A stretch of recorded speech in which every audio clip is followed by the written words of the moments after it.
Welcome to another exciting episode of Karnaame. मैं हूं आपका होस्ट खुरम और आज जिस टॉपिक पे हम बात करना चाह रहे हैं वो सवाल हम सब के ज़हनों में कभी ना कभी ज़रूर आया होगा, क्या मेरी गाड़ी की परफॉर्मेंस बेहतर हो सकती है या नहीं।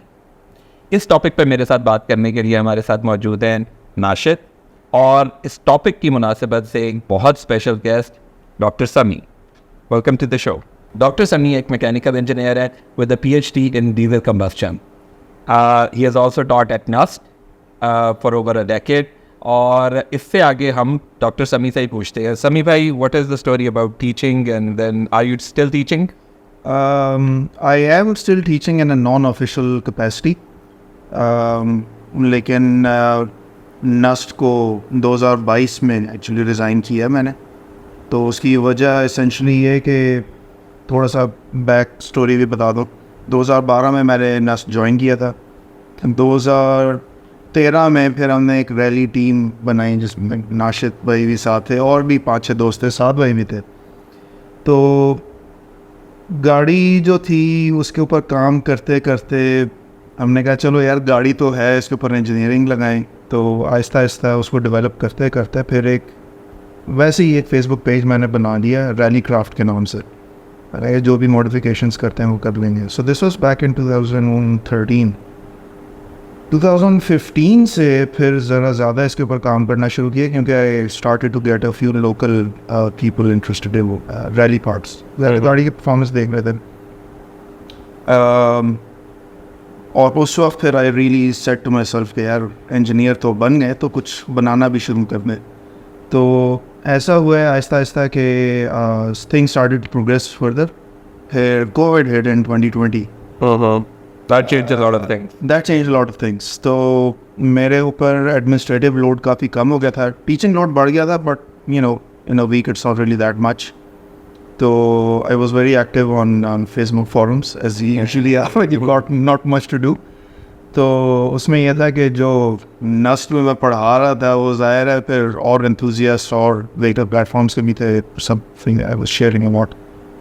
तो a gentleman from the UK then contacted कि जी मैंने Land Rovers के लिए adapters बनाने। Oh no. तो can you help me with that? मैंने कहा sure। तो he actually invested in our venture the first time। तो उसने transmissions transfer cases UK से पाकिस्तान भिजवाए हैं। अच्छा।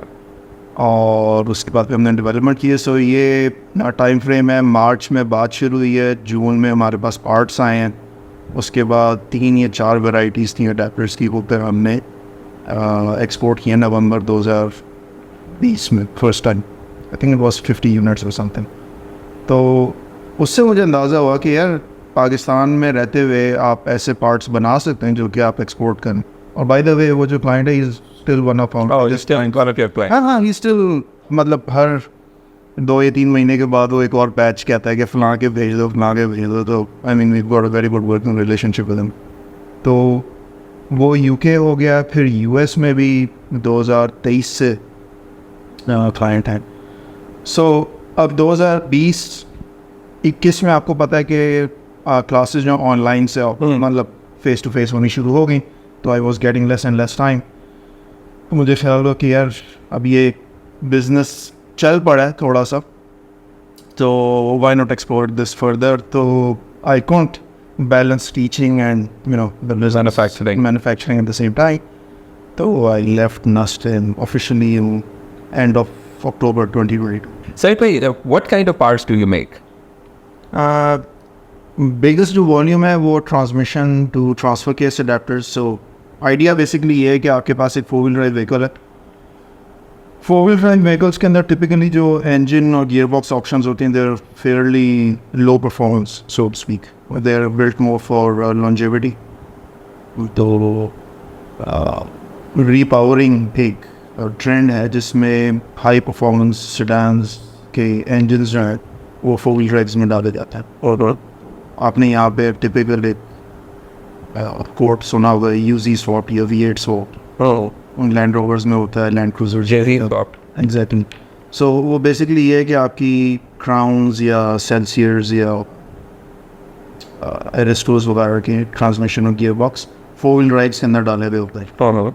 सो वो काफ़ी कॉटेज इंडस्ट्री टाइप की चीज़ है पाकिस्तान में, बट अब जिस तरह आपको मैं कह रहा हूँ कि जो बिज़नेस सिस्टम बढ़ना शुरू हुआ है उसमें ये कि लैंड रोवर्स के केस में BMW के स्ट्रेट 6 टर्बो डीजल्स और उनके पीछे 6 स्पीड ऑटोमेटिक या 8 स्पीड ऑटोमेटिक जो है, that's a fairly common power plant. नई वाली 730D 530D X5 इन सब में आते हैं, तो वो वाले इंजन और गियर बॉक्स निकाल के वो लैंड रोवर्स में डालते हैं डिफेंडर्स के पुराने में। सो क्योंकि there is a big enough volume, तो उन्होंने कहा कि जी स्टैंडर्डाइज कर देते हैं इनके अडेप्टर्स, और अब तो हम उसके माउंटिंग किट्स भी बनाते हैं। So basically can just mount it and runs. और जिस इंसिडेंटली जिन क्लाइंट के साथ हम काम कर रहे हैं हमसे अडेप्टर्स लेते हैं और उन्होंने अपना पूरा wiring hardness, remap TCUs, gauge cluster सारा कुछ उन्होंने बना के रखा हुआ है। सो अगेन यहाँ पे अगर आपके पास डिफेंडर है पाकिस्तान में, आप उनसे पूरा किट खरीदें and you literally just plug it in. अच्छा अच्छा, runs perfect. so do you only work for the businesses और corporates, और या अगर कोई पाकिस्तान में फॉर इंस्टेंस खास तौर पे इधर भी रैली सीन आपको पता है काफ़ी अच्छा हो गया है, तो अगर पाकिस्तान के अंदर इस तरह का कोई अपग्रेड करना चाह रहा है तो can he get some parts from you as well? Rally में इतना ज़्यादा नॉर्मली लोग नहीं करते, उसकी वजह ये रिलायबिलिटी इज़ क्वेश्चन, और reliability of not adapters but I believe reliability वो इंजन्स की और उसकी, क्योंकि बेसिकली आप सेडान्स और हाँ मतलब हम आपस में डिस्कस करते हुए तो यही कहेंगे कि यार अडेप्टर में क्या है, जस्ट 2 pieces ऑफ मेटल। लेकिन मसला ये होता है कि कहीं भी कोई भी चीज़ OEM से हटती है ना पावर ट्रेन के मामले में, तो यहाँ पे उस चीज़ को पसंद नहीं किया जाता, इन द सेंस कि टोयोटा ने नहीं बनाया या मित्सुबिशी ने नहीं बनाया, that's not good enough, which is true in certain ways, ज़्यादा आपको compromises करना पड़ता हो। But again coming back to your question, Pakistan में क्लच फ्लाईवील किट्स बहुत लोगों को दिए हैं, अडेप्टर्स काफ़ी सप्लाई की, और ironically I can charge a higher price in Pakistan because they sell in export. Basically वो क्या पाकिस्तान में इमेज ये है कि जी अगर गोरा खरीद रहा है तो हमारे लिए ठीक है, अच्छा इवन इफ पाकिस्तानी बनाना, ठीक है। So I don't know how well that translates, लेकिन I mean it's a fact. So anyone who is looking to upgrade his car, he can get in touch with अभी you. भी हाँ अभी भी एक 80 सीरीज लैंड क्रूजर के लिए adapter kit और क्लच किट बना रहा हूँ। उसमें आगे उसने सुपरचार्ज्ड LS डालना, क्रेजी मैन। पावर फिगर्स भी कोड कर दें जिसके लिए क्लच डिज़ाइन किया। 600 plus wheel and 1000 plus newton metres to out, और ट्विन प्लेट क्लच है, तो all the parts we make, उसमें से सिर्फ लाइनिंग्स हम लोकली सोर्स करते हैं, जो लेदर जिसको कहते हैं। ऑस्ट्रेलिया क्लचेस काफ़ी भेजें, US भेजें, पाकिस्तान में काफ़ी 1-2 गाड़ियाँ हैं ड्रिफ्ट सीन में जो हमारी क्लचेस इस्तेमाल कर रही हैं, and they're doing well, and they haven't killed them yet, even they do try. Adapters कुछ मेरे रिकरिंग क्लाइंट्स हैं जो कि बहुत लेते हैं मुझसे, पाकिस्तान में ही लोकल। क्या वो तोड़ते हैं कि नहीं गाड़ियाँ देते हैं? नहीं ना, मैं सिर्फ उनको अडेप्टर पकड़ा देता हूँ, फिर वो नहीं रिकरिंग क्लाइंट मतलब नहीं वो गाड़ियाँ चेंज करते रहते हैं, या कोई और गाड़ी आती है, कुछ वर्कशॉप ओनर्स हैं, लेट्स सपोज 3UZ के लाता है 4.3 V8 टोयोटा LS 430 का है, लेक्सस LS 430 का, दैट इंजन प्लस 5 स्पीड और 6 स्पीड ऑटोमेटिक, और पीछे आपके पास 60 सीरीज़ का ट्रांसफर केस होगा, 80 सीरीज़ का होगा, 70 सीरीज़ का होगा, किसी का भी होगा, प्राडो का होगा, उनके लिए सबके लिए हम अडेप्टर्स बनाते हैं। ठीक हो गया, ठीक हो गया। Now coming to our topic, जो आज का हमारा टॉपिक ऑफ डिस्कशन है, परफॉर्मेंस। और आज हम कोशिश करेंगे कि हम उन गाड़ियों के बारे में बात करें जो कि हमारे व्यूअर्स जिनसे कॉमनली कनेक्ट भी कर सकें। We are going to talk about anything from Mehran to the Civic and everything in between, and the Land Cruisers as well, जो कि commonly available पाकिस्तान में है। What are the factors which impact performance? Performance किन factors पे base करती है एक normal गाड़ी में? स्टॉक कंडीशन में, Stock condition में। पुअर मेंटेनेंस मैं तो कहूँगा सबसे पहली चीज़ है जो which should be looked at, मतलब ऑयल्स अच्छी क्वालिटी के होने चाहिए, फ्रेश होने चाहिए. And I am not just talking of engine oils, engine, transmission, differential, अगर ऑन ड्राइव है. फिल्टर्स अच्छे होने चाहिए, fuel, air and oil all. उसके बाद प्लग्स अच्छे होने चाहिए, गैप्ड होने चाहिए. फ्यूल इंजेक्टर्स जो हैं वो ब्लॉक्ड नहीं होने चाहिए. आई मीन ये सारी जो बेसिक मेंटेनेंसेस हैं, और ये सिर्फ मैं डायनामिक परफॉर्मेंस की बात कर रहा हूँ कि एक्सेलरेशन, फ्यूल माइलेज वगैरह. फिर आप आ जाते हैं उस पर स्टीयरिंग पे, फिर सस्पेंशन पे. बेसिकली कहने का मेरा मकसद सारी चीज़ का ही है, क्या गाड़ी की एक दफ़ा top to bottom properly maintenance करें तो you already find quite a bit top performance upgrade. अच्छा, जो OEM स्पेसिफाइड ऑयल्स और गियर ऑयल्स और डिफरेंशियल ऑयल्स और प्लग्स और ये सारी चीज़ें जो OEM एडवाइज्ड होती हैं, वो अगर हम डाल लें तो that's good enough. I mean that's good enough to get you to a baseline. ठीक है. अब मैं रीफ्लैशेस भी करता हूँ गाड़ियों के. सो टोयोटास, होंडास, मित्सुबिशीज. जब भी कोई बंदा रीफ्लैश के लिए आता है, सबसे पहले मैं ये पूछता हूँ कि जिसका ऑयल कब चेंज हुआ है, फिल्टर्स कब चेंज हुए हैं, और ट्रांसमिशन फ्लूइड कब चेंज हुए. I had one client, outwardly गाड़ी का मुझे ख्याल था कि बहुत अच्छी है, होंडा वेजन थी, तो उसमें एक स्टेज 2 ट्यून कहलाता है. इट्स कॉल्ड स्टेज 2 क्योंकि वो सिर्फ इंजन को नहीं मॉडिफाई करता, उसकी पैरामीटर्स को, उसकी इलेक्ट्रिक मोटर की ड्राइव को भी. तो it's a much fast and much more efficient car because of that. वो कहता है कि जी गाड़ी बिल्कुल परफेक्ट है, शक्ल देखने में भी ठीक था, फ्लूइड्स वगैरह सारे ठीक थे. फ्लैश किया, कुछ दिनों बाद वो शिकायत आई कि जी वो क्लच हल्की सी स्लिप कर गई है, डिट्यून्ड है. तो मैंने पूछा कि गाड़ी कब से है आपके पास. कहते हैं खैर 5,000 किलोमीटर चली हुई थी जब आई है. It was Fairlie fresh import. तो मैंने उनसे पूछा, मैंने कहा यार कोई ऐसी वजह हो सकती है कि क्लच ने मार कहीं पे खाई हो, सो टू स्पीक. कहते हैं हाँ, एक दफ़ा गाड़ी को टो किया था अप हिल अपेरेंटली. DSG के लिए ये हाँ, तो हो सकता है. फिर मुझे ख्याल हुआ, मैंने कहा यार वो तो you need to change your clutches और समथिंग, एटलीस्ट जो भी उसके मेंटेनेंस प्रोसीजर है वो करना पड़ेगा. खैर I had to refund the money, और आई डिडंट हैव टू, लेकिन मैंने कहा इट्स गुड बिजनेस प्रैक्टिस है, मैं कर दूँ. और इसी तरह बाज़ दफ़ा Hiluxes which is the bread and butter, उनमें ज़्यादातर ये होता है ट्रांसमिशन फ्लूइड कभी भी नहीं चेंज हुआ. स्टिक आप निकालते हैं या जला हुआ फ्यूल, वो ATF निकलता है या ब्राउन निकलता है. अच्छा, रीफ्लैशेस वगैरह के ऊपर और अपग्रेड्स के ऊपर हम अभी बात करते हैं, and we are going to go in depth with that. Nashid, आपके एक्सपीरियंस के अंदर does performance, the stock performance, it deteriorate over time? कुछ टाइम के बाद कम होना शुरू हो जाती है, even if the car is not maintained? इतनी कम होती है कि आपको पता नहीं चलता. मेरा अपना ये ख्याल है, गाड़ी प्रॉपर्ली मेंटेन्ड है over the life of the engine. मैं लाइफ ऑफ द इंजन की बात करूँगा, 1,00,000, 1,50,000, 2,00,000 किलोमीटर के अंदर बहुत इनसिग्निफिकेंट फ़र्क पड़ता है. वेयर आउट तो होते हैं पार्ट्स, लेकिन मेरा अपना एक्सपीरियंस ये है कि बहुत इनसिग्निफिकेंट फ़र्क पड़ता है.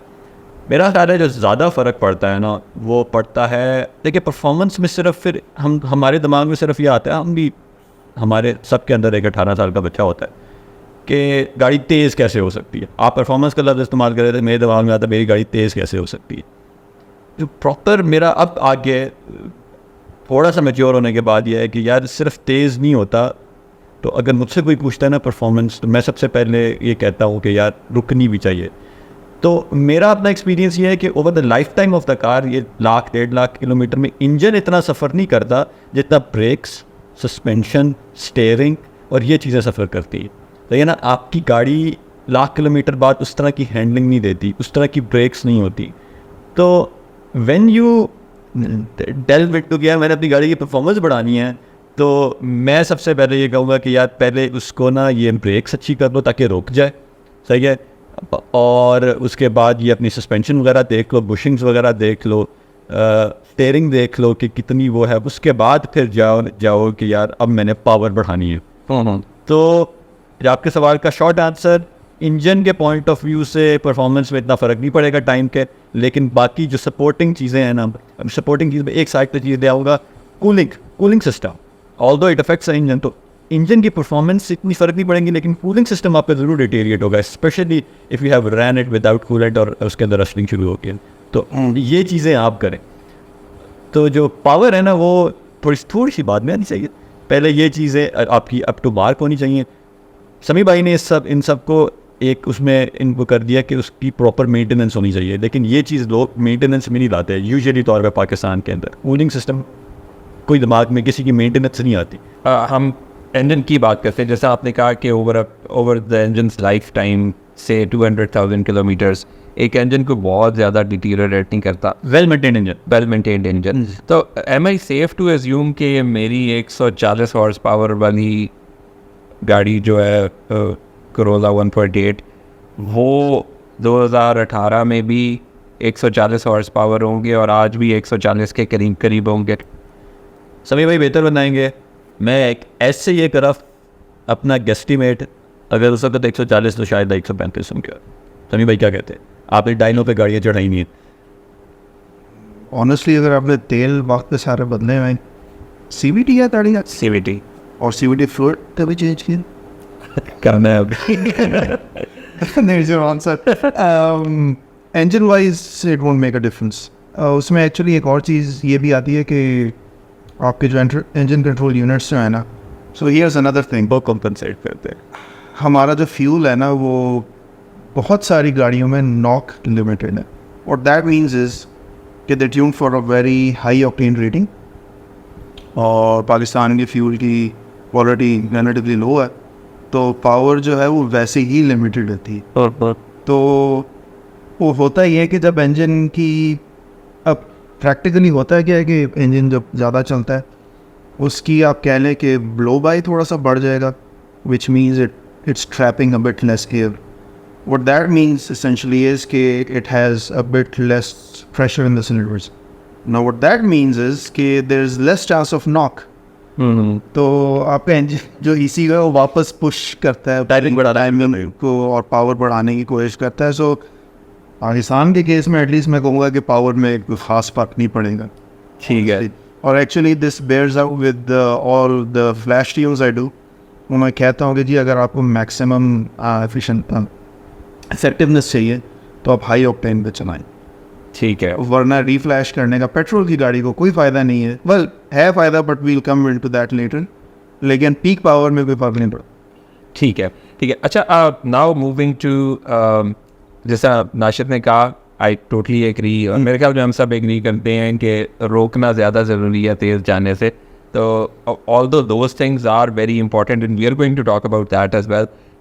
Right now let's talk about the engine upgrades, कि इंजन परफॉर्मेंस को किस तरह अपग्रेड किया जा सकता है, किस तरह से। पहले मेरे ख्याल में हमारे सब व्यूअर्स का एक क्वेश्चन होगा कि क्या मेरी गाड़ी भी अपग्रेड हो सकती है? मतलब starting from a Mehran City, आपकी normal run of the mill Corolla weights 660 CC जितनी आई हुई है, क्या इनकी कोई परफॉर्मेंस अपग्रेड हो सकती है? आप दो तरह के इंजन परफॉर्मेंस अपग्रेड, ठीक है, उसको आप दो हिस्सों में डिवाइड कर लें। एक तो आपके पास सारा कुछ it's without touching the engine itself. So अगर तो EFI है तो जिस तरह आपको कहा है कि फ्लैश ट्यून्स वगैरह जो है वो बेहतर कर देते। अब वो बेहतर कैसे करते हैं प्रॉब्ली हम उसके ऊपर ज़्यादा डिटेल में बात कर सकते हैं, लेकिन फ़िलहाल मैं डायरेक्टली नहीं करूँगा और we leave that for later. दूसरा जो अपग्रेड जो मेरे दिमाग में आ रहा है वो ये कह रहा है कि टर्बो चार्जर्स लग सकते हैं, सुपर चार्जर्स लग सकते हैं, एग्जॉस्ट सिस्टम्स लग सकते हैं, एक्सेट्रा। सो नॉर्मली अगर आपने मैकेनिकली इंजन को मॉडिफाई नहीं किया होगा, बड़ा एग्जॉस्ट डालने से या फ्री फ्लो इनटेक डालने से बहुत मार्जिनल फ़र्क पड़ेगा, कोई ज़्यादा फ़र्क नहीं पड़ेगा। फ़िल्टर्स के केस में स्पेसिफ़िकली जो बढ़ाते हैं पावर कोट ऑन कोट, वो रिस्ट्रिक्शन को कम करके करते हैं। लेकिन अगर आपके पास अच्छी क्वालिटी के अगर आपने फ़िल्टर डाले हैं तो उनकी रिस्ट्रिक्शन इतनी होती नहीं है। ठीक है। जो आप तो K&N वगैरह के जो फ़िल्टर्स डालते हैं, अब तो यहाँ पे ओरिजिनल आते नहीं हैं ज़्यादातर, लेकिन अगर लोग डाल भी लें वो ख़ुद उनकी वेबसाइट पे भी होता है कि उनकी फिल्ट्रेशन कम होती है। ठीक है। तो कंसिडरिंग कि Pakistan is a much more dusty place, I'm not entirely sure if it's a good idea और best, हाँ, do that. अब उनकी तरफ आते हैं जो आपने बताया है, मतलब अगर एक यही let's take an example of say a Cultus and a Honda City. Let's take those are the most common cars in Pakistan. Can any Cultus be turbocharged? Can Cultus be turbocharged? Any maximum जो engines आपको market में मिलते हैं वो petrol engines होंगे और non turbocharge. तो आप कहते हैं जी पावर बढ़ानी है तो टर्बोचार्जिंग कर लें. That's the not the cheapest, लेकिन it's a very effective way. Not only कि आपकी पावर बढ़ जाती है, लेकिन अगर आप नॉर्मल तरीके से चलाएंगे जिस तरह पहले चला रहे थे, आपकी एफिशिएंसी भी बढ़ती है. एफिशिएंसी भी बढ़ती है. इसीलिए जो नई गाड़ियों में सब में टर्बोचार्ज इंजन छोटे हैं, फिर टर्बोचार्ज करती हैं. अच्छा, ये है क्या? What is turbocharging? टर्बोचार्जिंग जो है वो बेसिकली आप एग्जॉस्ट गैस की एनर्जी को इस्तेमाल करते हैं इंजन के अंदर जो हवा जा रही है उसको कंप्रेस करने की. सो एसेंशली आप ये कर रहे हैं कि 1000 सीसी का इंजन जो है वो 1400 या 1500 सीसी जितनी पावर प्रोड्यूस करने में. That's the basic idea. तो कितनी ज़्यादा मल्टीप्लाई होती है power, that is base of multiple factors. लेकिन जो सबसे ज़्यादा कॉमन है वो ये है कि टर्बोचार्जर जो है वो प्रेशर रेशो क्या जनरेट कर रहे, या जिसको नॉर्मल लैंग्वेज में बूस्ट प्रेशर कहते हैं, which is mostly how you know it's compared. तो just to give you an idea, normally engine अगर आपके पास है, आपने कोई उसमें मॉडिफिकेशंस नहीं की हुई, आप सिर्फ टर्बोचार्जर लगाते, you are good to between 0.3 to 0.4 bar. Bar is 1 atmosphere or 14.7 psi. So 0.3 to 0.4 जो है आपका 4.5 से 6 psi देता है, which is about 35 to 40% more power. ये 99.9% engines जो हैं ये होल्ड कर लेते हैं without any other modification. Without any other modification. So you just get a turbocharger, you snap on an intercooler, और उसके बाद आपका इंजन जो है वो 30% ज़्यादा पावर देना शुरू. स्टॉक ECU भी इतने ज़्यादा बूस्ट प्रेशर को 4-5 PSI को ना कॉम्पनसेट कर देता है. एनीथिंग अबाउट दैट फिर you are in a different territory. आपका स्टॉक ECU, आपका generally speaking stock radiator for cooling, क्योंकि आपकी पावर बढ़ गई है, कूलिंग बढ़ गई है, जनरली स्पीकिंग स्टॉक एग्जॉस्ट भी कर देता है. तो ये इतने पे वो कर देता है. हाउ टू, मतलब इन्होंने बोल दिया, इन्होंने बिल्कुल सही कहा कि ये बिल्कुल सही है, लेकिन it is not cheap. It's not cheap. हाँ, इस पे आएंगे अभी. It is not cheap. Turbocharger, If you do it properly. Any combustion engine can be turbocharge. कि शायद पुराने कार्बोरेटर इंजन जिसमें वो है उसमें मसला होता है क्योंकि डेटोनेशन पहले हो जाता है उसमें. any EFI engine can be relatively easily turbocharged, but it is not cheap. सही है. तो ये मैं when you say not cheap, what kind of figures are we talking about? I think firstly क्या ये parts अच्छा, फर्स्टली मेरे ख्याल में क्या वो पार्ट्स की आपने बात की, क्या वो इजीली अवेलेबल है पाकिस्तान के अंदर? क्या कुछ जगह हैं जहाँ से मिल जाते हैं, या you have to go to the used car market और उधर से वो जो काबली सामान आपको मिलता है उसके ऊपर आपको जाना पड़ेगा? जब भी, now this is an insight into tuning because that's what you are looking at to improve your vehicle performance. दो आइटम्स जो हैं सॉरी वो आपको बहुत ज़रूरी हैं आपके पास होने. एक तो आपके पास एक चीज़ कहलाती है white band oxygen gauge. Typically यहाँ पे जो आपको मिलेंगे, AEM है एक अमेरिकन कंपनी, वो बनाती है. बॉश के सेंसर्स हैं, so they measure air fuel ratio which is coming out of the engine. That is paramount, वो होना लाजमी, क्योंकि टर्बोचार्जिंग में सबसे ज़्यादा जो फेलियर होता है वो इंजन को आप फ्यूल कम दें, ठीक है, लीन वो हम कंडीशन में चला रहे हैं. That's the number 1 killer of all engines.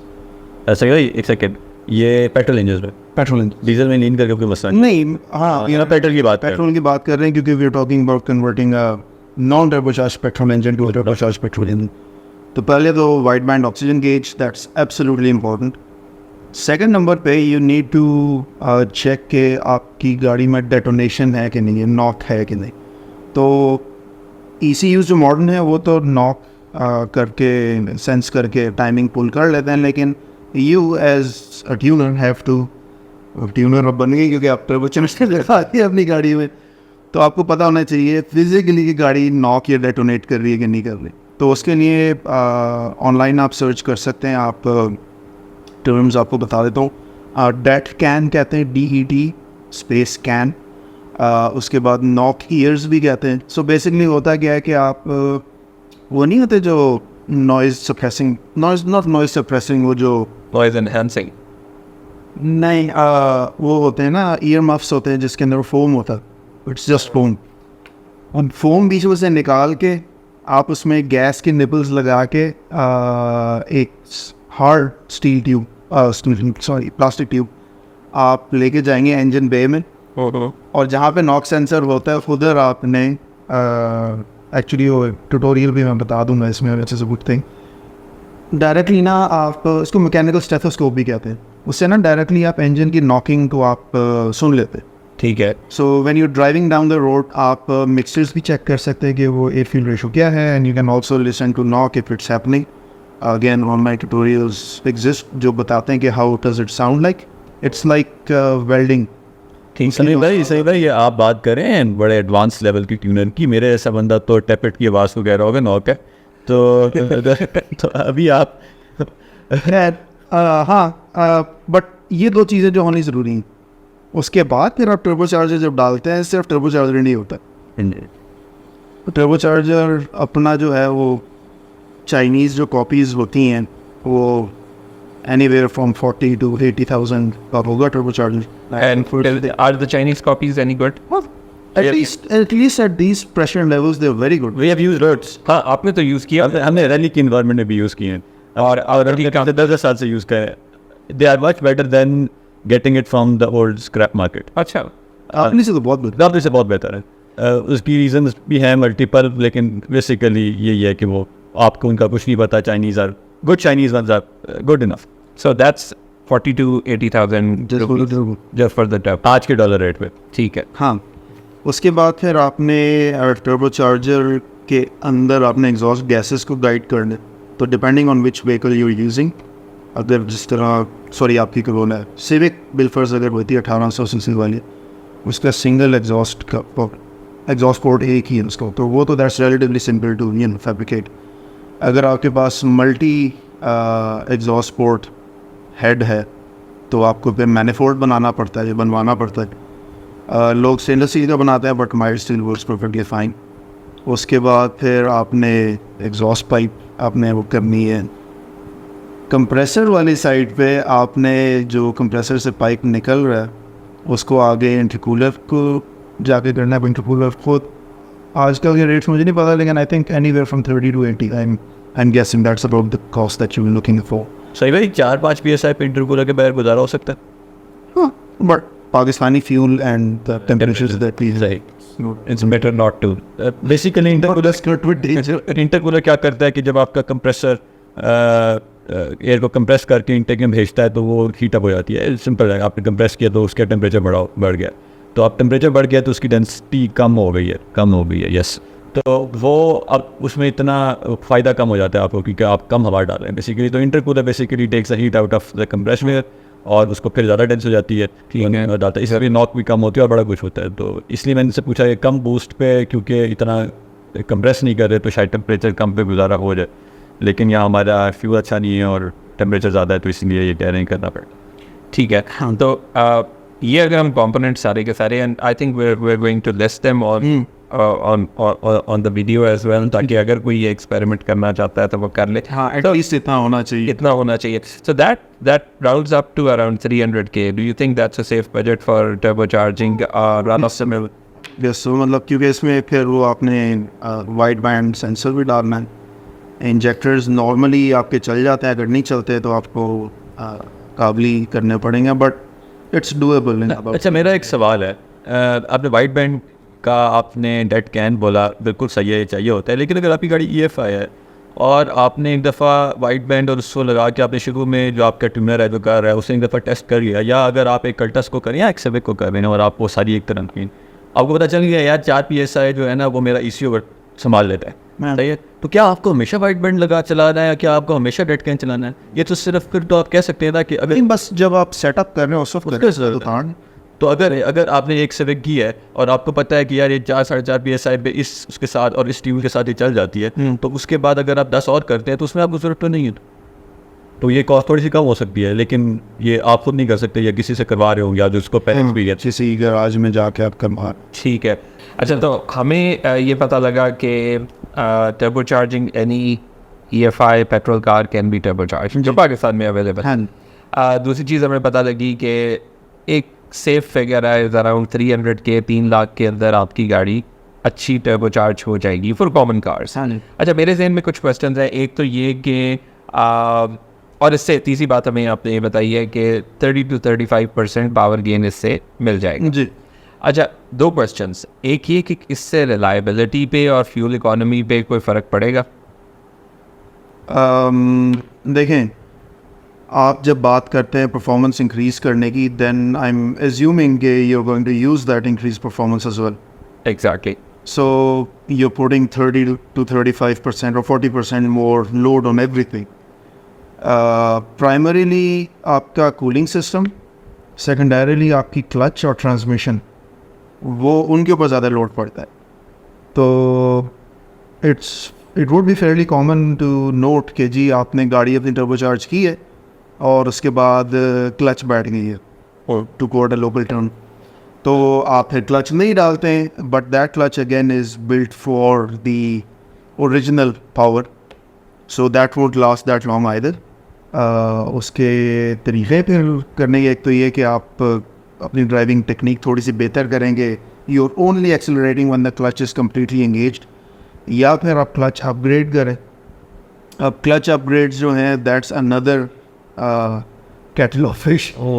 उसकी वजह ये है कि जब आप क्लचेस अपग्रेड करते हैं, बेसिकली ये है कि आप फ्यूजिबल लिंक्स जो है ना वो आप एक एक करके निकाल रहे हैं। तो अगर आपका इंजन तकड़ा हो गया है, फिर आपकी क्लच ख़राब हो रही है, क्लच आपने अपग्रेड की है, फिर गियर बॉक्स के ऊपर जोर आ रहा है, गियर बॉक्स चल जाता है, फिर आपके एक्सेल्स टूटना शुरू हो जाते हैं।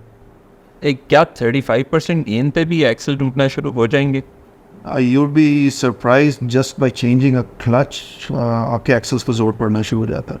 अच्छा, वो जो मैन्युफैक्चरर जो ड्राइव लाइन बना के देता है उसमें हर कंपोनेंट में कोई ना कोई गिव या प्ले होती है या फ्लेक्सिबल एलिमेंट होता है। तो जब आपकी क्लच सबसे पहले जलना शुरू होगी, जब आप अपग्रेड करते हैं, जो लोकल मार्केट में सबसे सस्ता जो तरीक़ा है वो बेसिकली सिंटर्ड मेटल कहलाती है क्लच, या उसको लोकल लैंग्वेज में 5 पक या 6 पक क्लच कहते हैं। 2 चीज़ें होती हैं उससे, एक तो ये कि driving normally it becomes very difficult, क्योंकि उसमें क्लच आप छोड़ेंगे, पहली दफ़ा चलाने की कोशिश करेंगे, गाड़ी बार बार बंद होगी, आपको आदत बनानी पड़ती। दूसरा ये कि आप आदत बना लेते हैं, फिर ज़ाहिर है कोई बंदा आता है, आप उसके साथ रेस लगाते हैं, आप क्लच ज़ोर ज़ोर से छोड़ते हैं, क्लच तो पकड़ती है, but then your gear box is under load, your axles are under load. ठीक है, एक्सेल लेट से आप कहते हैं यार मैंने पावर इतनी बढ़ा ली है, उसके बाद अब वो टायर जो है वो स्लिप करता है, मैं टायर बेहतर डालता हूँ, वो हर चीज़ जो है ना वो फिर एक वीकेस्ट लिंक ढूंढने की कोशिश कर देती है। अच्छा, तो आपने कहा कि क्लच उड़ जाता है, चांसेस है 30% 35% गेन से भी क्लच उड़ने के चांसेस है। Wouldn't it be safer to then turbocharge an automatic car? Up to a limit.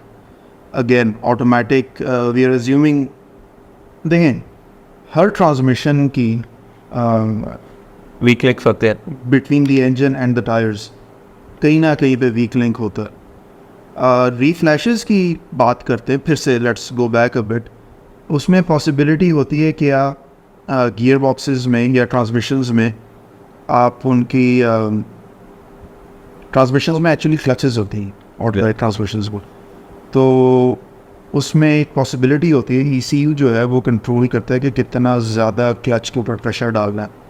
तो up to a certain amount वो क्लच प्रेशर बढ़ा के उसको सस्टेन कर सकता है टोक को। लेकिन जो 35 to 40% जो मैंने आपको फिगर बताया वो that's basically in the realm of OEM parts. उससे ऊपर आप जाने की कोशिश करेंगे पर transmission definitely it will die.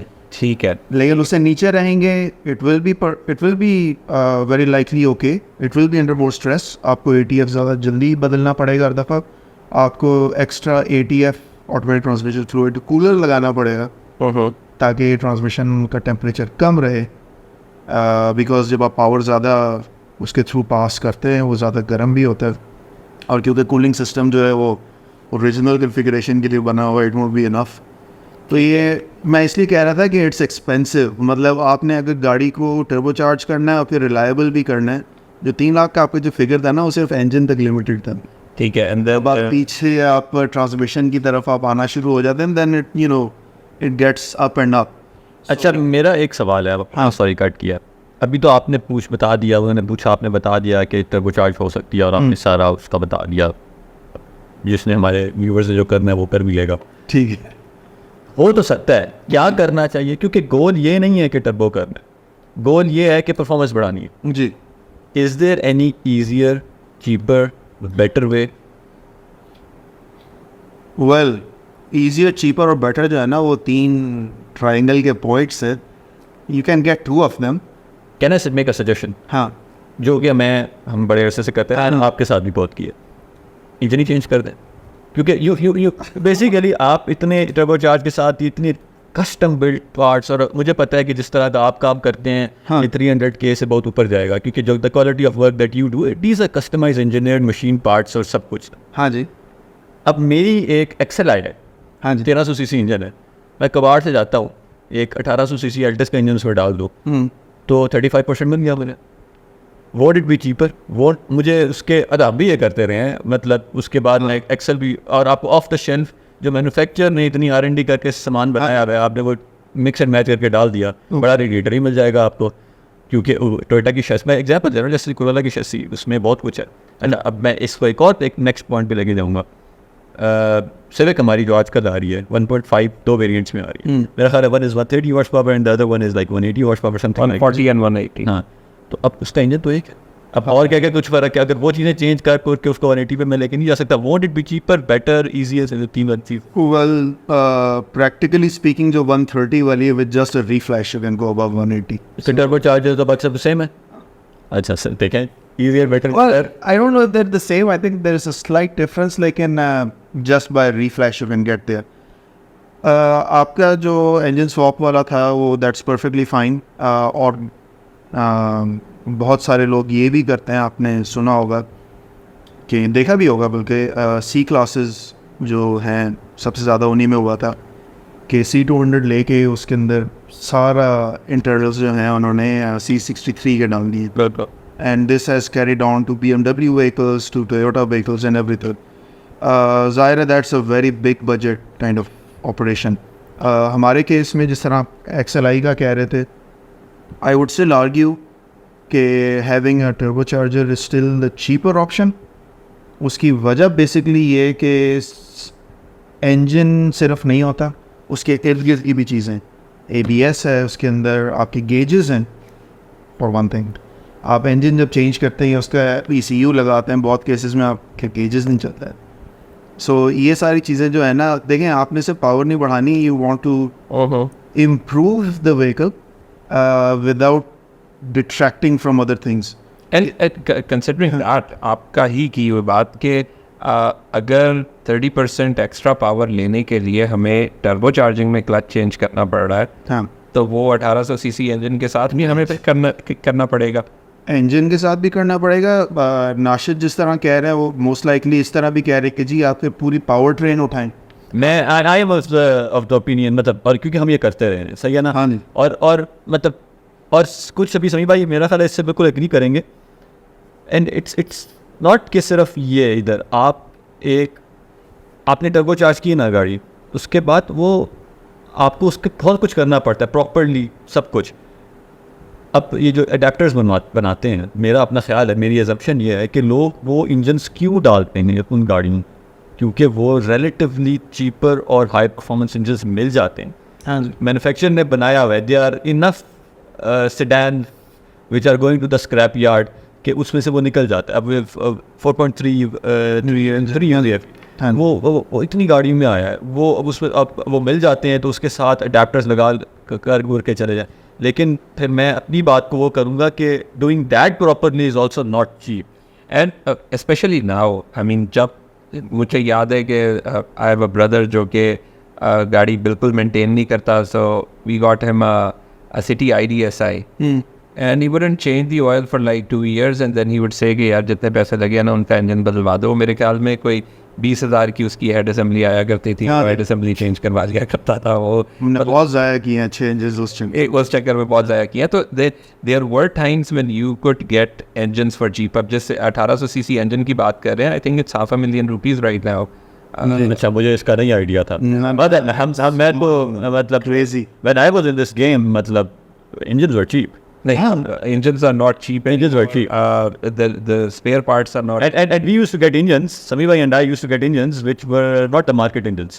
जिसकी वायरिंग मुश्किल है, जिसका ये है, जिसका वो है, and they were really. वो कबाड़ में आ जाते थे और कबाड़िया जो उनसे कहते थे, वो कहते थे कि जी ये इंजन आया है, ये आप चला लेंगे. अच्छा, जाहिर है वो फिर आगे से हैगल करते थे, मैक्सिमम प्राइस लेने की कोशिश करते थे. जब बात आती थी हैगलिंग की, मैं नाशिद को आगे करता था. तो बात कर I got LSD gearbox for my Nissan for half the price जो normal एक run of the mill standard gearbox की price होती थी. Just because he was like ये standard नहीं है, ये हमारा नहीं बिकता, ये आप सस्ता ले जाए. आजकल मेरे ख्याल में इंफॉर्मेशन इतनी ज़्यादा हो गई है, इजीली अवेलेबल, कि अब मेरे ख्याल में हर एक को पता है कि वो क्या बेच. Which is a very good thing in my opinion, क्योंकि उसकी बेसिस पे अब मेरे पास अगर कोई क्लाइंट आएगा, he already knows what to expect.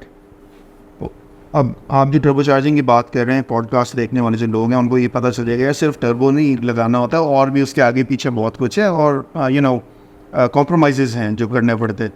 अब इस तरह की इन्फॉर्मेशन लेके आपके पास कोई बंदा आएगा ना, he is going to be really motivated या डिटरमिन्ड कि यार मैंने टर्बो चार्ज करना है, do everything that you want to. वो ये नहीं होगा कि जी किसी मूवी में टर्बो चार्ज गाड़ी देख ली है, बटन ऑन किए, जी गाड़ी भाग रही है, वो आ जाएगा जी टर्बो लगें. आप कहेंगे यार 5 लाख का खर्चा हो गया, इतना ज़्यादा रहने दे.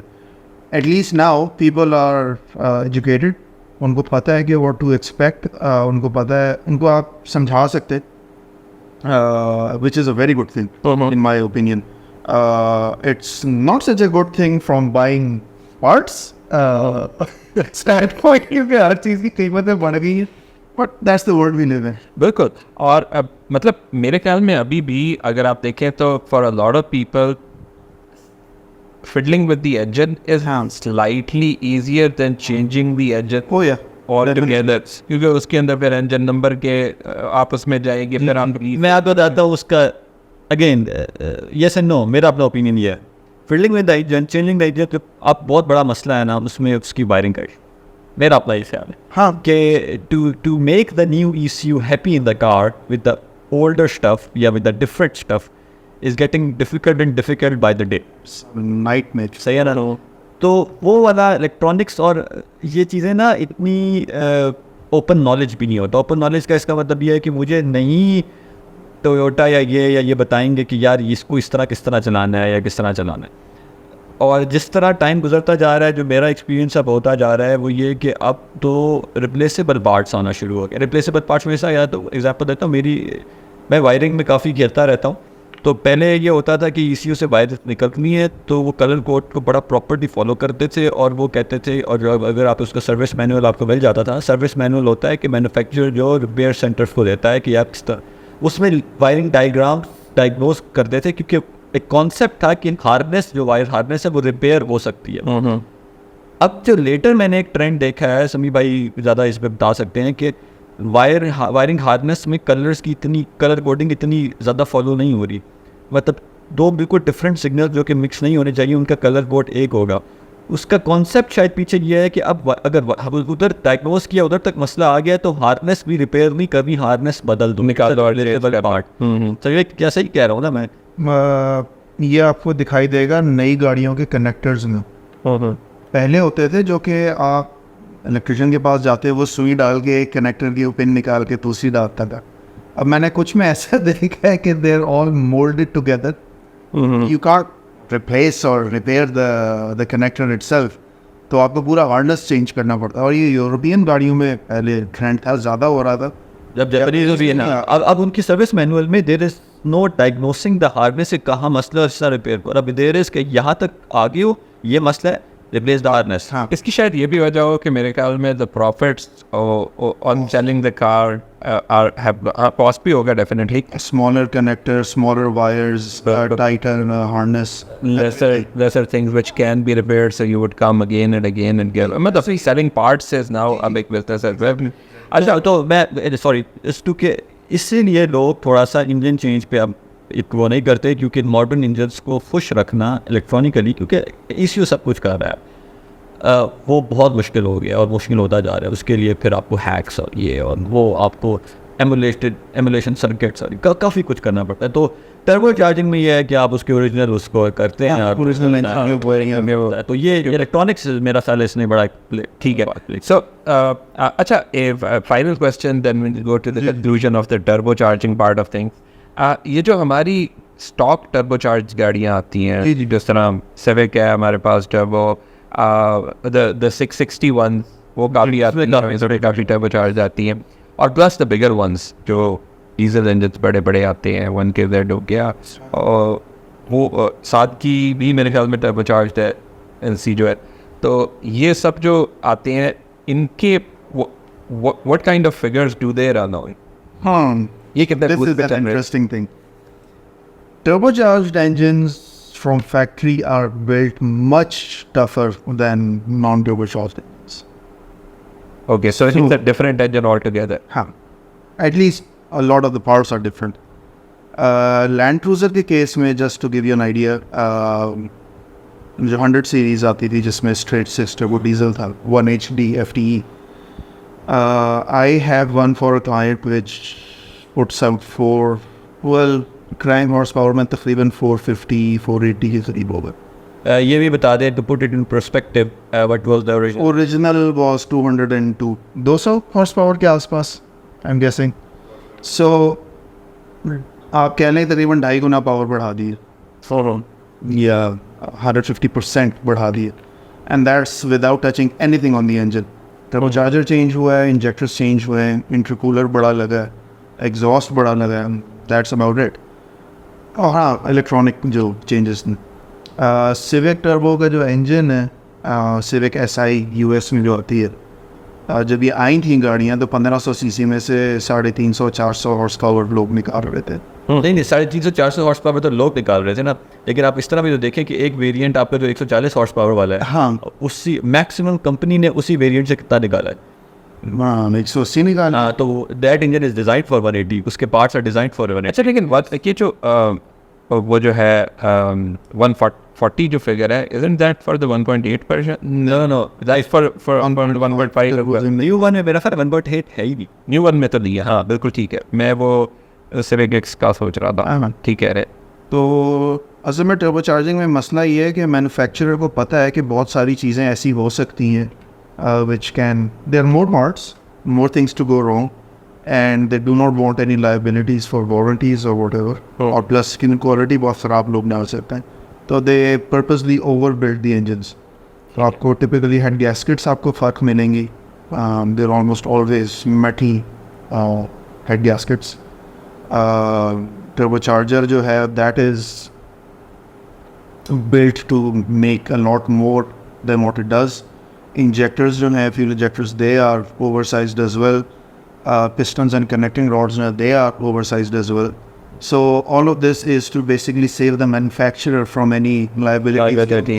ठीक है, रिकॉल करना पड़े या उनको वारंटी वर्क करना पड़े, तो कहते हैं कि यार पहले से ही तगड़ा बनाओ कि वो कर सके। तो जो ट्यूनर कम्युनिटी है वो उसी चीज़ को लेवरेज करते हुए बड़े टर्बोज इंजेक्टर्स डाल के, without doing anything to the engine, they raise the power by 100-150%, and it's really common. कोई इतना अनकॉमन नहीं, खासतौर पर नई गाड़ियों के साथ, नई जो टर्बोचार्ज गाड़ियाँ आती हैं उन खास तौर पर। ठीक है, तो to wrap the turbocharging thing up, again 30-35% gain can be achieved। It can be achieved in 300K। 30-35% Cultus अगर गेन करेगी तो ज़रूरी नहीं कि हमें उसका क्लच चेंज करना पड़े. Probably not. ज़रूरी नहीं कि, और अगर वो ऑटोमेटिक AGS वाली है तो AGS की क्लच कौन सी वाली होती है? बिल्कुल मैनुअल है, ऊपर एक्चुएटर लगा हुआ है जो कि मैनुअल, कोई बंदा करके देखे तो पता चले क्या करती है. लेकिन उसका बिल्कुल मैनुअल है. ऊपर एक कंट्रोलर है जो अच्छा. क्लच और फिर हाँ एग्जैक्टली. चले कल्टस से, so it can be done on Cultus and I would do it personally. नहीं बट टर्बोचार्ज एनीथिंग अपना लॉन मोर को भी कर देंगे तो. ठीक है. So I think that wraps up for. अच्छा, अगेन जो नाशिद है आपसे सवाल पूछ लिया था, for all the viewers out there, do you recommend turbocharging, or do you think there are other ways which can give you a similar boost while keeping the same engine, a similar boost or a similar boost in performance, buck for buck आपको बेहतर मिल सकता है? अच्छी maintenance एक दफ़ा कर लें और रीफ्लैश करवा लें. That's about the best you can do. उससे ऊपर जितना भी आप जाएंगे, it always comes with compromises. तो ठीक है, वो अगर आपके व्यूअर्स थोड़े ज़्यादा पर्टिकुलर हैं अपनी गाड़ी के बारे में, वो ज़रूर वो कर सकते हैं, उसको एक्सप्लोर कर सकते हैं उन ऑप्शंस को. लेकिन for the vast majority I won't recommend it personally. ठीक है. Just due to the fact कि आप गाड़ी चला रहे हैं, ड्राइवर गाड़ी चला रहा है, अम्मी चला रही हैं, अबू चला रहे हैं, भाई चला रहे हैं, बहन चला रही है, whatever. You can't put a turbocharged vehicle in their hand जब आपको पता है कि it needs a few driving habits that need changing. क्योंकि लेट्स बी क्लियर, मैन्युफैक्चरर जब गाड़ी रिलीज़ करता है मार्केट में, they do a lot of torture testing already. मतलब मैंने खुद जिस ज़माने में बाहर था, काम कर रहा था, टेस्ट ड्राइवर्स को मैंने देखा था इस तरह की हरकतें करते हैं कि पाँचवें गियर में हाईवे स्पीड पे जा रहा होगा, वो दूसरे में जैम करके क्लच छोड़ देगा. अब आप सोचते हैं कि गाड़ी आपकी 140-150 पे जा रही है, आप दूसरे गियर में डाल के क्लच ड्रॉप कर दें, क्या हो? Basically that was the test कि होगा क्या. Although in real world life ये शायद कभी ना हो ना, मेरे ख्याल में नहीं. आप गलती से पाँचवें से आप चौथे की जगह आप दूसरा डाल सकते हैं. कहने पाँचवें से आपने रेस लगानी, पाँचवें चौथे की वजह तो समझे. Let's not point fingers. I've done it. Yeah, but more seriously, मैं यही कहूँगा कि क्योंकि वो गाड़ियाँ जो हैं, they're tested to such an extreme level. It's because of that कि हम 35-40% हम पावर बढ़ा सकते हैं, but you're eating into that safety margin. ठीक है. So you don't have that safety ahead of that. तो मतलब अगर आप उस 30-35-40% improved power के ऊपर अगर आप abuse करेंगे, then parts are going to break. ठीक है. I think that wraps up the turbocharging. We're going to move on. आपने अभी एडवाइजर इकोनॉमी की बात की थी कि एफिशिएंसी पे जी जी जी जी. नंबर्स पे क्या आई एवरेज डिग्री है 30. हाँ. Is it like of like या फिर वो नीचे आ रही लाइक 10 में बैंक नहीं. With turbocharging. What is the difference in that? अगर दिस यूनिट्स आती जी when you go with this quiet modification तो आपको मैकेनिक स्पेसिफिक होना पड़ेगा उसके अंदर वो के बाद में भी दिन में जिसके पास आउन बिकॉज ये is not link the what it. I think that's a brilliant question.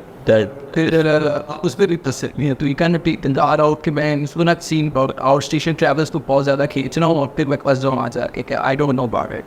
There is another aspect कि जब आप ऐसे मॉडिफिकेशन दे रहे हो you should be around the mechanics to abound किए आते कहीं आप और तो वो खोल लेने के ये क्या किया हुआ.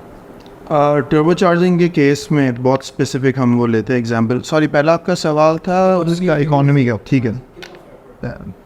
सो turbocharging how does that help essentially? वो करता है ये कि आपकी एफिशिएंसी इस तरह बढ़ाता है कि it's basically producing, it can produce potentially more power but the losses are the same, mechanical losses. ठीक है.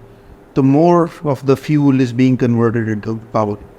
सो अगर आप हाईवे क्रूजिंग की बात करते हैं 120-130 पे, अगर आप शहर में नॉर्मल चला रहे हैं, I mean not racing everyone, उसमें होता ये कि because the turbocharger can ask और rather make the engine produce more power but more और less having less rather having less friction because it's producing the same power at a lower RPM. तो आपकी गाड़ी जो है it's going to be using less fuel. और इसके जो figures हैं they're anywhere from 5 to 15% improvement in economy. in economy. If you drive it the same. If you drive it the same. If you demand the same power from that. ठीक है तो उसमें ये कि ज़ाहिर टर्बो चार्जिंग की turbocharger choice अच्छी होनी चाहिए आपकी. उसके लिए कैलकुलेटर्स हैं. You can ask our boost here, ये आपको टर्बो चार्जर डिज़ाइन करके देंगे. ये बताएंगे कि इस इंजन पे ये चलेगा. और बाकी आपकी जो मैंने वाइट बैंड वगैरह का बताया था केजेस आपने जो प्रॉपर्ली वो सेटअप किए हुए, तो they are always going to produce better economy. दूसरा सवाल था मैकेनिक का. I am a firm believer in knowing how to work on your car yourself completely top to bottom. ठीक है, whether you do it or not that's another thing, that doesn't matter. मुझे ये पता होना चाहिए कि यार अगर ब्रेक्स चेंज हो रही हैं तो उसमें ये ऑपरेशंस होते हैं. एटलीस्ट आपने यूट्यूब वीडियोस देखी हुई हो उससे पहले कि ब्रेक्स अगर चेंज हो रही हैं उसमें जो आपके वो डिस्क्स हैं फॉर एग्जांपल या रोटर्स हैं वो स्ट्रेट हैं या नहीं हैं. अगर स्ट्रेट नहीं है तो फिर उनकी वो मशीनिंग होती है, टूलिंग होती है. और टूलिंग अगर होती है तो कितना कर सकते हैं, मटेरियल थिकनेस कितनी कम कर सकते हैं. That's just an example. So turbo charging के केस में पहली चीज़ ये है कि I would not recommend your primary source of और primary transportation being a modified vehicle. That comes from experience from all of us. एक अलग शरीफ सी गाड़ी होनी चाहिए जो कि आपको हर जगह ले जाए. Even if it's not fast doesn't matter, it should be reliable. But with all that being said, turbocharged or modified vehicle can be as reliable as any other vehicle. Guidelines कुछ फॉलो करने होते हैं और उसमें ये कि you're not limited to one mechanic as long as you know exactly कि आपने गाड़ी के साथ क्या किया हुआ है या आपने किससे क्या करवाया हुआ है. They can take it everywhere. देखें, turbocharged पेट्रोल और टर्बो डीजल इंजन में कोई बहुत ज़्यादा फ़र्क आउटवर्डली नहीं है.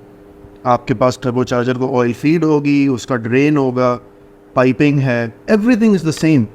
इंजेक्टर्स है, there the same. It's just the fact कि आई मीन देखें, फेलियर अगर होता है तो फेलियर होगा.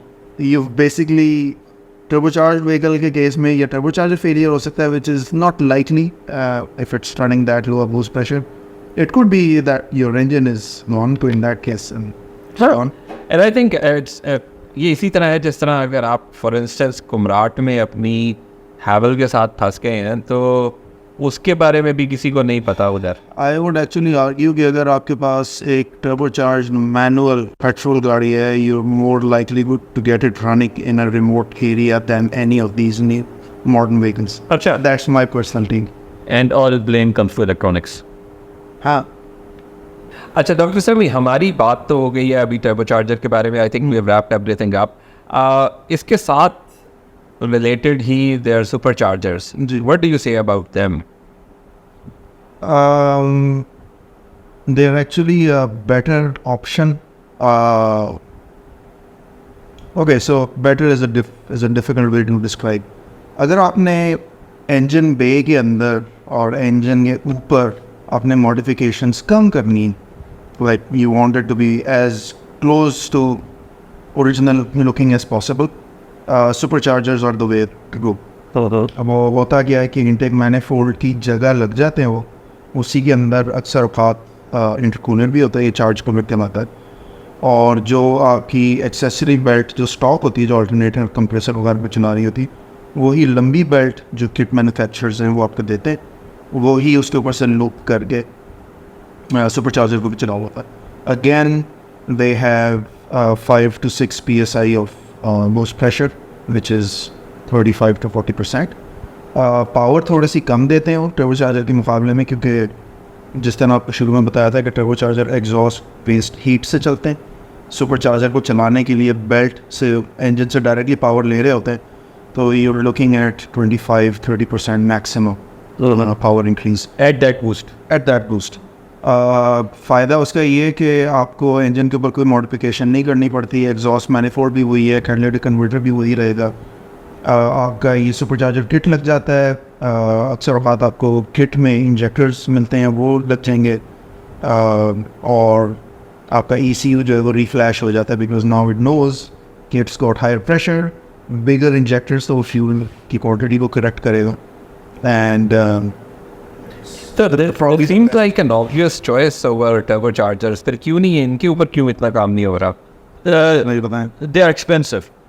टर्बो चार्जर्स ना, अब क्या है, जैसे हमने कहा था, हम टर्बो चार्जर एक होगा छोटा बड़ा इंजन के साइज़ का, किसी भी इंजन पे लग जाएगा.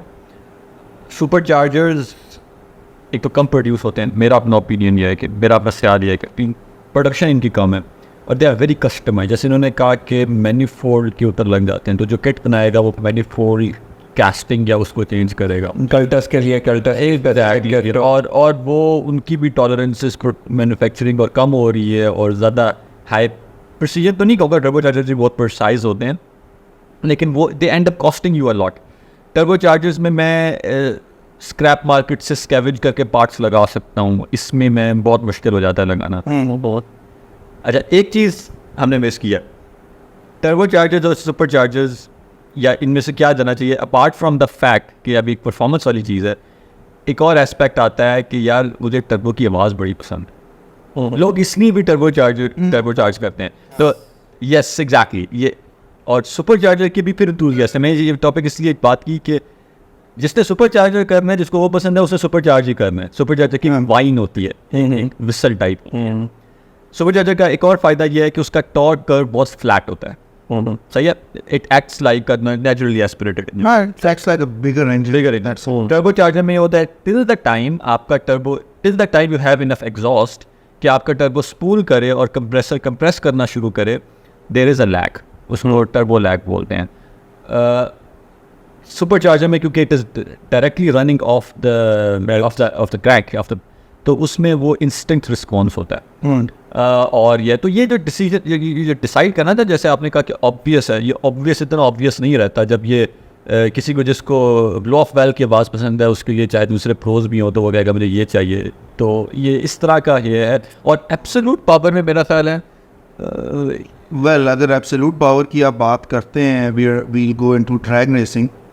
सुपर चार्ज होते हैं वो आई थिंक द जो प्रो मॉड एक क्लास है, टॉप फ्यूल की मैं बात नहीं कर रहा. That is also super charge. हाँ, that's by law super charge. Pro mods art.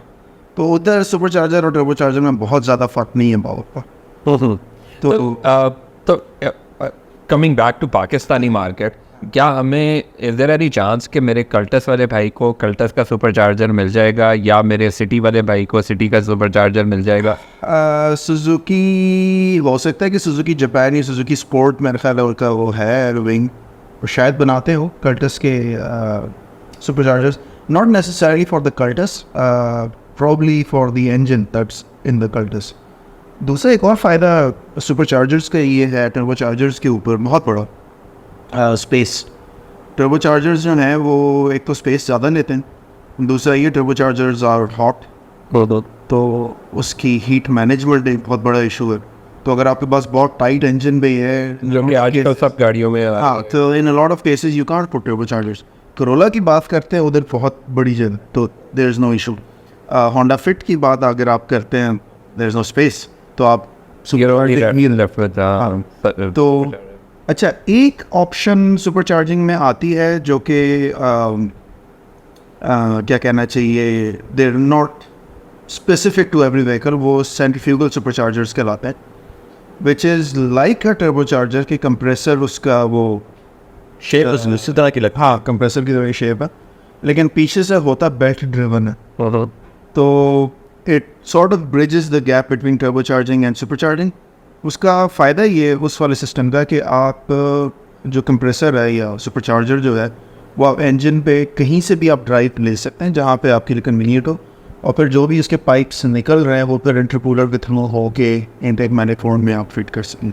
तो मतलब not just a small component like a normal super charger कि वो सिर्फ नहीं. बेसिकली इसमें यह है कि जो इन्होंने अभी ये बात की सेंट्रीफ्यूगल सुपर चार्जर्स, उसमें आप इनटेक वाली साइड जितनी आप टर्बो चार्जर में छेड़ रहे हैं, इसमें भी आप छेड़ेंगे, लेकिन आप एग्जॉस्ट वाली साइड नहीं छेड़ेंगे. ठीक है. टर्बो चार्जर्स की ना फिटमेंट में, जैसे उन्होंने कहा जगह, टर्बो चार्जर की करेक्ट जगह ढूंढना मुश्किल हो जाता है। चाहे आपके इंजन बे में राइट साइड पे बहुत बड़ी जगह है, लेकिन आप वहाँ टर्बो चार्जर नहीं लगा सकते। उसकी रीज़न है, टर्बो चार्जर में एक बहुत क्लोज जगह पे एग्जॉस्ट ने भी गुजरना है और इनटेक ने भी गुजरना है।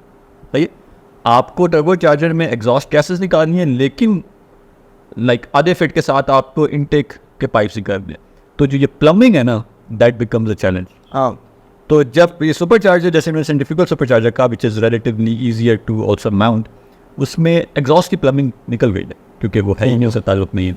इनटेक की प्लम्बिंग सिर्फ करनी है, तो इट बिकम्स ईजी, लेकिन अगेन relatively easy. And ये भी मेरे ख्याल में the availability of those is companies हैं, रोट्रेक्स है, प्रो चार्जर है, not affiliated with any of those companies, working just of the top of my head. लेकिन क्या ये अवेलेबल है पाकिस्तान में इजीली? नहीं, आपको मतलब मिल जाते हैं। आप व्हाट्सएप ग्रुप्स पे आप जाएं तो किसी ना किसी में वो कोई लिया हुआ होता है, कोई कबाड़ में आ जाते हैं बाज़ दफ़ा, but it's not a common thing. Turbo chargers तो you can go to any truck shop और 4-wheel ड्राइव और डीजल शॉप, और आपको मिल जाएंगे बहुत सारे। ये सुपर चार्जर्स हैं, they are very rare in Pakistan.